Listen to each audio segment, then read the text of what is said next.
Committee will return to office after general elections. And Joycelyn Labette Primary School, winners of the annual Nisbet Plantation Beach Club Primary School Quiz.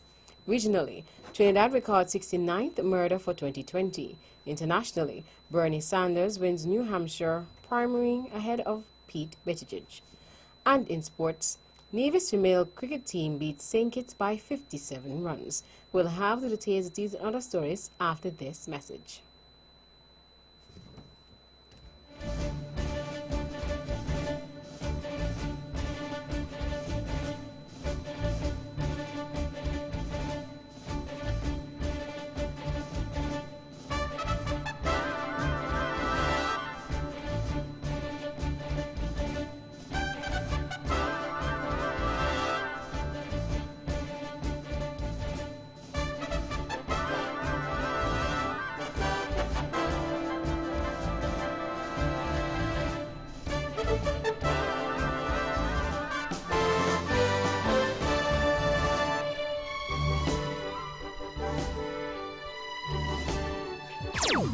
Another look. Different from how you've seen it before. Another look. Takes an in-depth look into business, politics, science, technology, religion, and more. Another look. Featuring documentaries from the BBC, regional features, and local ones too. Another look. Every Monday at 3 p.m. on the Eastern Caribbean's powerhouse. Wrong.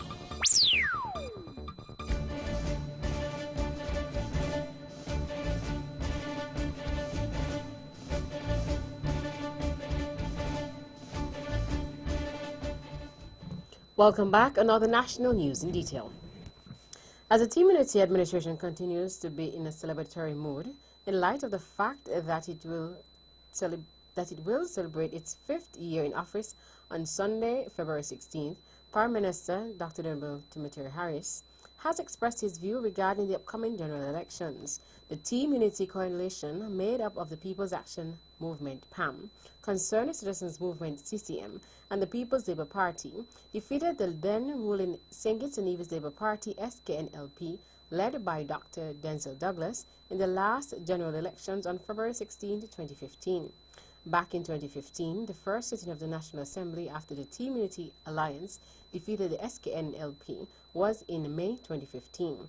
Based on information from the SKN's constitution, an election shall be called within 90 days of the first sitting of the new parliament. Therefore, the Team Unity Coalition has until August 2020 to call the elections.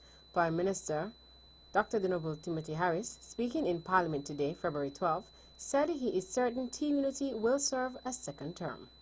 I am sure, based on performance, whether we call it for the 12th of August or earlier, the Team Unity administration will be returned. And I say to the people, to consolidate the gains of a functioning democracy, our people must ensure that we are returned. Not the same way. The polls are in fact indicating that we will be returned with an enhanced majority. I don't want to say all 11. I am saying return us as handsomely as we deserve and ensure we have a sufficient number to bring about fundamental reforms to constitutional amendment in the Constitution. Dr. Harris mentioned that in spite of imminent general elections, other matters have taken precedence. I am so very comfortable. I'm not thinking elections just now. I'm thinking about serving the people. I'm thinking about doing more for the poor, for the elderly. I am thinking about upgrading the services of our hospital. I am thinking about more scholarships for our young people to go abroad and study. I am thinking about delivering music studio and cultural developments for our young people. I am thinking about ensuring that we establish a framework in which the cannabis industry can be developed in St. Kitts and Nevis.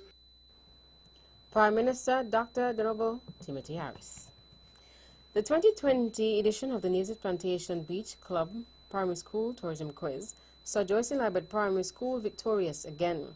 Hosted annually by the Ministry of Tourism, the quiz was held in 3 categories: cultural heritage, geography, environment, and Caribbean tourism, and is aimed at creating a greater awareness of the important role tourism plays in economic and social development of the island and promoting destination awareness and general knowledge about the tourism product in the region. The VON Newsline spoke to Permanent Secretary in the Ministry of Tourism, Minister John Handley, who gave a comment on how the quiz unfolded. We would have witnessed a very keenly contested annual tourism quiz, which, as usual, was sponsored by the Nisbet Plantation Beach Club, which has been with us for more than 10 years. At the end of the 3 rounds, we had 4 schools that tied at 40 points each, and in third place, we had the Violet O. Jeffers Nichols School. In second place, we had the Nevis Academy, and in first place, we had the Joycelyn Liebert Primary School. So I want to commend all of the schools for participating. The competition was very keen. You can see that the teachers put a lot of effort into preparing the students, and we are very proud of the result that we have had for this year. Mr. Hanley went into detail about the prizes awarded to the participating schools and students. The Nisbet Plantation Beach Club is the sponsor, and the financial contribution that they give goes towards the purchase of trophies. So we had a first place, second place, and third place trophy for the 3 schools mentioned, and we also had participation trophies. We also had gifts, individual gifts for the students who participated, including the standbys, because each school would have sent forward 2 students, and there was 1 standby. Permanent Secretary in the Ministry of Tourism, Mr. John Hanley. Students presented with awards for first place from the Joycelyn Liebert Primary School were Anaya Liebert, Blessing Grant, and Belinda Subramani. Students from the Nevis Academy presented with second place were Zachariah Pemberton, Skian Gishad, and Mackay Maynard. Those presented with third place from BOJN Primary were Adiel Webb, Jaida Bedford, and Dejan Wallace. Inclusive of the 3 awarded primary schools, the other schools that participated were Maud Cross Preparatory School, Charleston Primary, Elizabeth Pemberton Primary, Ivor Walters Primary, St. James's Primary, and the St. Thomas's Primary School. In police news, the human remains which were found in a house in Boyd's Village, St. Kitts, have been identified, and authorities have established through their investigations that they were that of 61-year-old Frederick Robinson. Robinson had been reported missing last Monday, February 3rd. However, police officers made the discovery of the body on Thursday, February 6th, sometime after 2 p.m.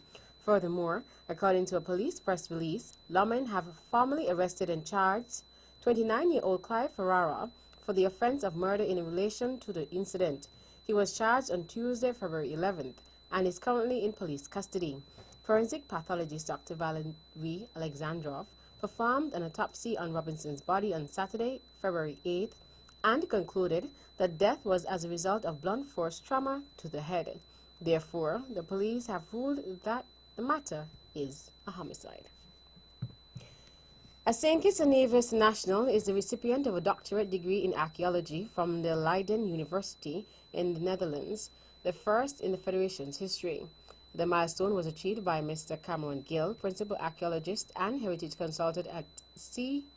Gill Consulting and adjunct lecturer of the Clarence Fitzroy Bryan College. Mr. Gill received his doctorate from his extensive research of the archaeological ruins on land and underwater in Fig Tree Bay and Sandy Point communities in St. Kitts. He achieved his doctorate as a research fellow, part of the Nexus 1492 program. According to the Leiden University's website, the Nexus 1492 addresses intercultural Amerindian European African dynamics at multiple temporal and spatial scales across the historical divide of 1492. Prime Minister Dr. Honorable Timothy Harris will host his monthly press conference on Thursday, February 13th. The Prime Minister's press conference will be held in the Parliamentary Lounge at Government Headquarters in St. Kitts from 3 p.m. At the forum, PM Harris will update citizens and residents of St. Kitts and Nevis on matters of national interest. Members of the press corps will also attend and be afforded to ask questions for the benefit of the listening and viewing public. The press conference will be broadcast live here on VON Radio 860 AM. And finally, Building a coordinated position for Caribbean negotiations on Beijing Plus 25. That was the theme for a 3-day regional gender-based conference, which concluded today, Wednesday, February 12th. As such, Junior Minister with responsibility for gender affairs here on Nevis, the Honorable Hazel Brandy Williams, attended the forum, which was held at the Hilton Hotel in Barbados. The objective of the meeting was to hold focused dialogue and review processes, negotiations, and next steps for the Caribbean region that commemorate the 25th anniversary of the Beijing Declaration and Platform for Action. It also brought together ministers, parliamentarians, and representatives from civil society and multilateral organizations, as well as gender machinery from the Anglophone Caribbean countries. The multi-stakeholder meeting was sponsored by UN Women Caribbean, Caribbean Community CARICOM, Caribbean Women in Leadership CIWIL, the Institute for Gender and Development Studies, Nita Barrow Unit at the University of the West Indies UWI Cave Hill, the Westminster Foundation for Democracy WFD, and PAL Americas. That's the national news segment. You can visit our website at www.vonradio.com or check us out on Facebook at VON Radio or our One Radio YouTube channel for these and other stories. News from across the region is next.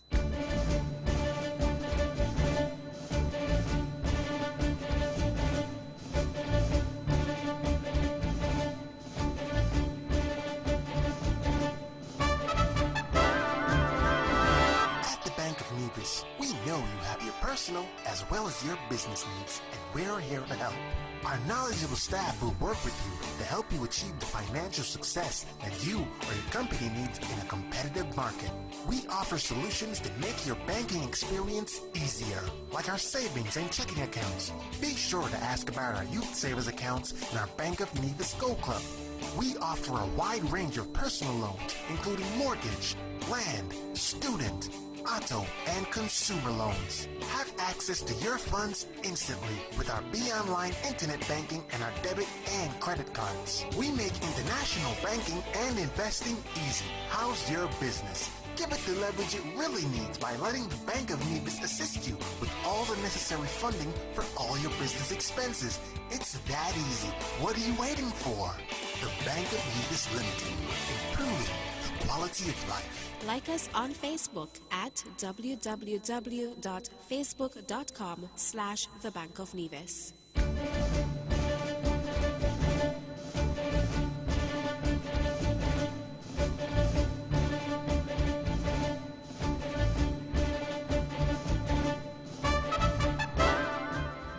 Welcome back. Another regional news in detail. Out of Trinidad and Tobago. The country recorded its 69th birthday for 2020 this morning, Wednesday, February 12th. Brian Tate, 46, also known as Dog, was shot dead at his home in Cocorite. Police said Tate was at his hiding place home when he was shot multiple times. Residents reported explosions at around 3:30 a.m. Based on articles from TrinidadExpress.com, police responded and discovered Tate's body. The shooter escaped. Police are yet to determine a motive for the killing. Out of Barbados. An earthquake measuring 4.4 on the Richter scale was recorded to the south of Barbados this morning. The University of the West Indies Seismic Research Center said the equipment detected the tremor at 8:52 a.m. at 12.75 degrees north and 59.61 degrees west. It was at a depth of 50 kilometers. Although most people said they did not feel it, others in Graham Hall, Christchurch, Lower Collymore Rock, and Broad Street, St. Michael, and as far as St. Peter said they felt the shake. Out of the British Virgin Islands. Government is planning to establish an entrepreneurial school in the territory in the coming weeks. Premier Andre Foy made the announcement at a recent media conference and said the initiative is aimed at developing young business minds. VVINews.com quoted him as saying, "In March, we will be launching the entrepreneurial school to make sure that persons can come and be trained." Premier Foy, who is also the Minister of Finance, further said that talks have been had with the Caribbean Development Bank, CDB, to allocate monies towards the initiative. He, however, said that these monies will be monitored closely for accountability purposes. According to the Premier, the government spoke with the CDB to put aside $2.5 million. With the local financial services sector projected to experience a decline in the upcoming years, Premier Foy had said in his budget address last year that his government will be implementing a number of initiatives to find plausible sectors for future development of the territory. Health officials in Bermuda are seeking to assure residents that there is no reason to fear today's February 12th arrival of a cruise ship which was delayed by a coronavirus scare last week. The Anthem of the Seas was held up in its home port of Bayonne, New Jersey last weekend because 4 passengers became ill.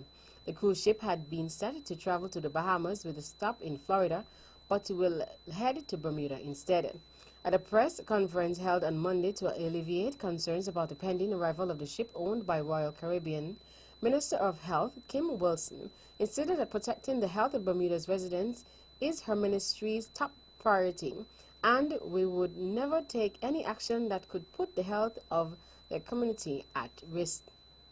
There are no passengers or crew of the Anthem of the Seas who are suspected of having the coronavirus, she said.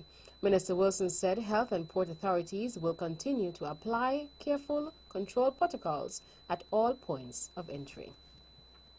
Still in regional news, St. Lucia has quarantined a foreign national who arrived on the island on Tuesday in light of protocols established for the feared novel coronavirus, according to stlucianewsonline.com. The person arrived in St. Lucia in a private yacht from a nearby country. The Department of Health and Wellness said the country was not named. In keeping with the national response protocols, the individual has been placed on medical quarantine at a public health facility, and the necessary assessments are being undertaken, the department said in a statement late Tuesday. And finally, the Caribbean Public Health Agency, CARPHA, has assured that in the event of an outbreak of the new coronavirus 2019 nCoV in the region, its reference medical microbiology laboratory, CMML, is ready and fully equipped to test samples of suspected cases of the virus. There are no direct commercial flights to the Caribbean from China, and travelers to the region are screened multiple times prior to their arrival. However, the global situation is changing rapidly, and CARPHA is therefore monitoring to determine if sustained transmission of the disease occurs outside of China. CARPHA Executive Director Dr. Joy St. John says the agency is equipped to investigate and manage communicable diseases in the event of the suspicion of an outbreak in the region. Member states have specific protocols to follow in their investigation process, which includes sending the samples to CARPHA. There are now more than 42,000 confirmed cases of the coronavirus in China, as well as 319 cases in 24 other countries. The death toll has also surpassed 1,000. And that's it for the regional stories. Stay with us for news from around the world.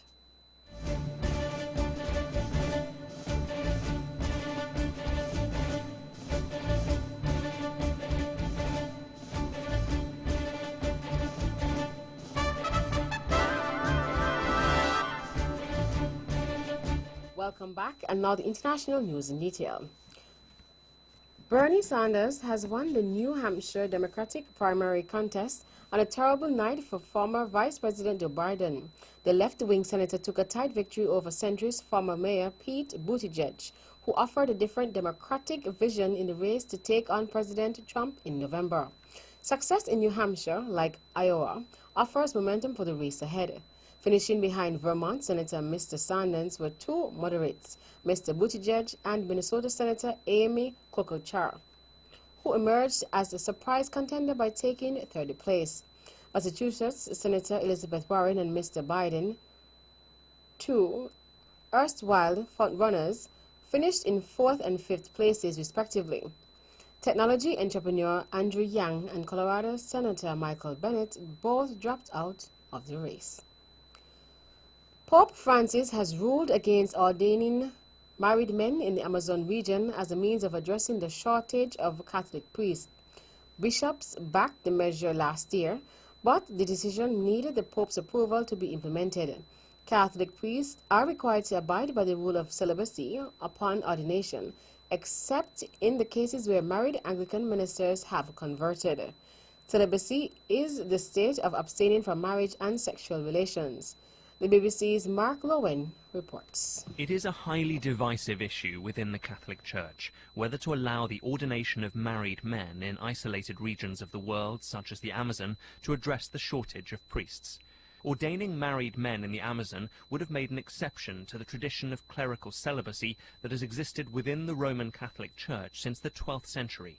The Pope's response will be warmly welcomed by the conservative wing of the Church, which had warned that changing celibacy rules in one region of the world could have set a precedent elsewhere. But some on the more reformist wing of the Church will see this as a lost opportunity to loosen what is a tradition rather than a doctrine.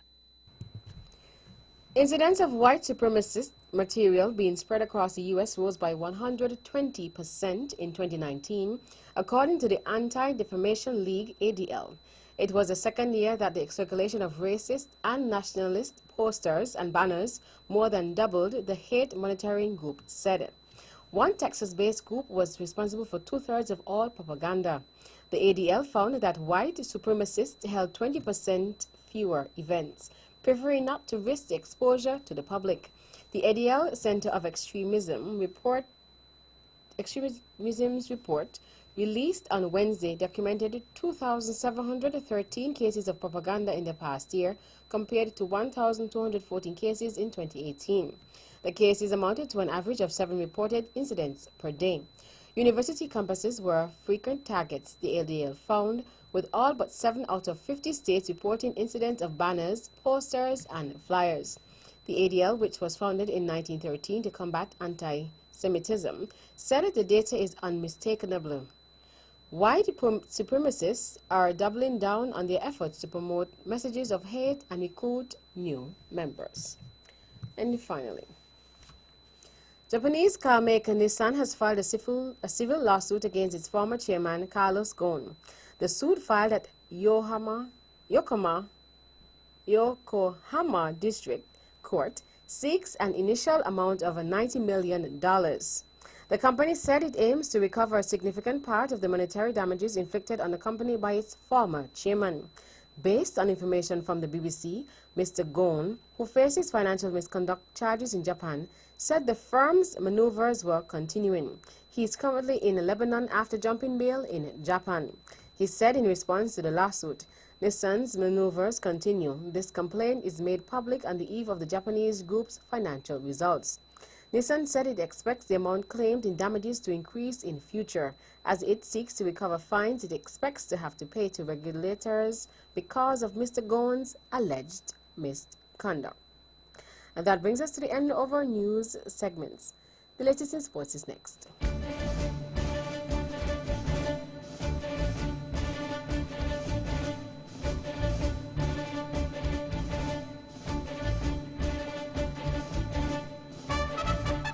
TDC Financial Services help you go for your goals. Whether you're thinking of taking that grand vacation, down payment on a house, higher education, TDC Financial Services has various plans that will allow you to go for your goals. Choose from the Accumulator Plus, Investment Starter Plan, and Fixed Deposit. Ready to go for your goals? Visit us at TDC Financial Services, where money is made easy.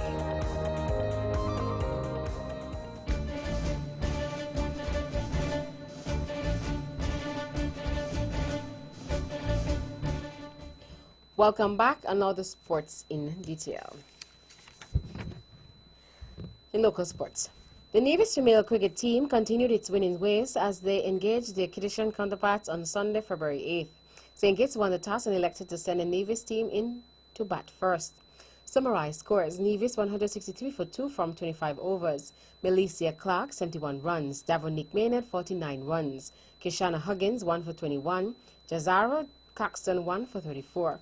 St. Kitts 106 for 6 in 25 overs. Tanuja Delani 38 runs. Shadan Warner 14 runs. Roselle Liebird 2 for 17. Sonelda Willett, Kimberly Ducan, Arsena Freeman, and Melicia Clark 1 wicket each. Nevis won by 57 runs. St. Kitts will now engage the Nevis team at the E.T. Willett Park on Saturday, February 22nd at 2 p.m. In more local sports, the Nevis International Secondary School hosted its annual cross-country races on the afternoon of Friday, February 7th. The students were divided into 4 age categories: junior girls, junior boys, senior girls, and senior boys. The top places for the respective categories were junior girls, Eden Howell, senior girls, Anique Jeffers, and senior boys, Amani Byron. In cricket, Pakistan all-rounder Mohammad Hafiz has been cleared to bowl again in England after his action was reported following a T20 Blast game last summer. The 39-year-old off-spinner was reported after playing for Middlesex against Somerset at Taunton in August, and Hafiz was subsequently banned from bowling after a bowling review group hearing at Lord's. His action, though, has now passed an independent assessment and he can bowl again in all competitions in England. However, he does not, as yet, have a contract with the county for the 2020 season.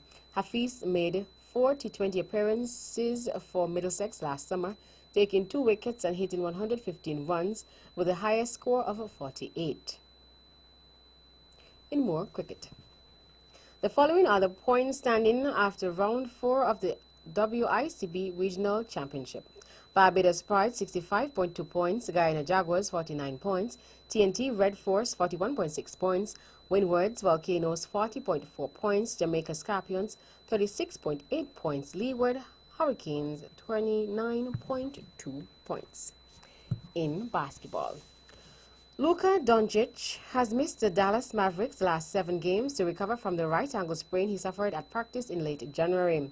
While all signs seem to point to the All-Star guard returning tonight versus the Sacramento Kings, nothing is official yet, but according to NBA.com, he stated he is ready to play. The NBA's latest official injury report has Doncic listed as questionable against the Kings, which is Dallas's last game before the All-Star break. Doncic told reporters on Tuesday he is more or less planning to suit up. The Mavs went 3-4 without Doncic during this 7-game stretch and were 2-all in December when he was out with a similar right ankle injury. Doncic, 20, is having one of the best seasons all-time for a player his age, firmly entrenching himself in the clear MVP conversation with averages of 28.5 points, 9.5 rebounds, and 8.7 assists. In football, Barcelona forward Ousmane Dembele will be sidelined for 6 months after surgery in a serious hamstring tear. The France international 22 was on his way back to full fitness following a thigh injury when he pulled out of training last week. Dembele has had several injuries in both legs since joining the La Liga champions from Dortmund in 2017. He has played only 3 full matches this season, missing 63 games in all competitions at Barca through injury. Dembele, a member of France's 28 World Cup winning squad, is expected to miss Euro 2020. And that's it for sports. The general weather report is next.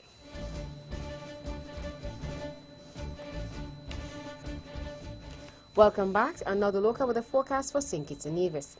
Weather tonight will be partly cloudy to cloudy with a 60% or a slight moderate chance of showers. Weather tomorrow will be partly cloudy with a 40% or a moderate chance of showers. Winds are east to northeast with speeds ranging between 26 to 41 kilometers per hour or 14 to 22 knots with occasional strong gusts over open waters and elevated areas. Seas are 1.8 to 2.8 meters or 6 to 9 feet. A small craft advisory remains in effect mainly for the open waters on the eastern side of the islands. Sunrise tomorrow will be at 6:39 a.m. And that's a wrap up the major news package for today, Wednesday, February 12, 2020. Before we go, let's take a look at the headlines once again. Nationally, SKN's PM Sure Team Unity will return to office after general elections. And Joyce and Libert Primary School winners of the annual Nisbet Plantation Beach Club Primary School quiz. Regionally, Trinidad records 69th murder for 2020. Internationally, Bernie Sanders wins New Hampshire primary ahead of Pete Buttigieg. And in sports, Nevis, a female cricket team, beats St. Kitts by 57 runs. On behalf of the rest of the news team, I am Tashon Tyson, wishing you a pleasant evening.